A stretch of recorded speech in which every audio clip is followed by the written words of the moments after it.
Hi, I'm Dr. Bertice Berry, and I want to tell you a story. It's a story about story. We are wired for narrative. In fact, story is the oldest form of communication because of that.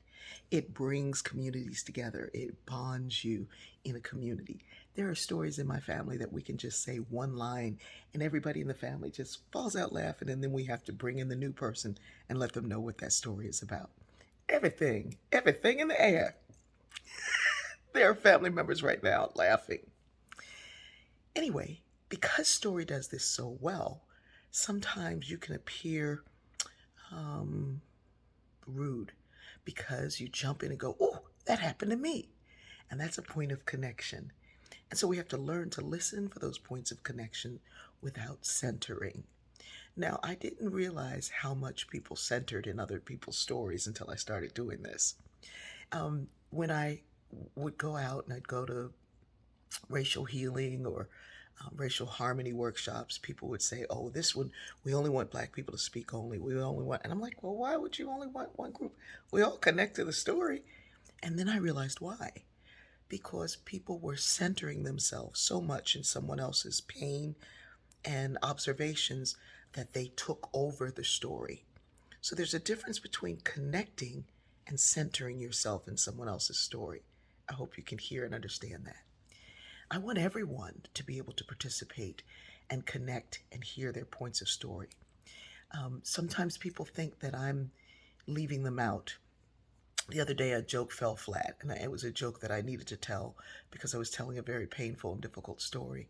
And the joke was really for me. It was to lift me up, to pull me back out. But the joke fell flat, and someone thought that I was saying that their story did not matter. I said, "No, that's, if you know my heart, you know I would never say that." And then they understood, and then they went on and centered themselves in the story. Here's the thing. Everyone's story is everyone's story. But if I get up every morning and I share a story that wakes up a story in you, that creates something in you for you to ponder for the rest of the day, I am giving you an opportunity to find your stories. When you read a book, that author is giving you an opportunity to find your story. You wouldn't contact that author and say, "You didn't write about me the right way.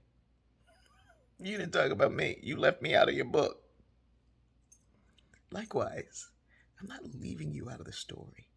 I'm inviting you into your own mind to find those places where your story connects to my story, where we can grow together, learn together, and change together. And if by some fault of saying my mother's name, Beatrice, I left out your mother's name, go write your own book. We're all in this together, and we're all going to get there together. Story wakes up story. And when my story wakes up your story, we both get to be the center of our own story. I love you.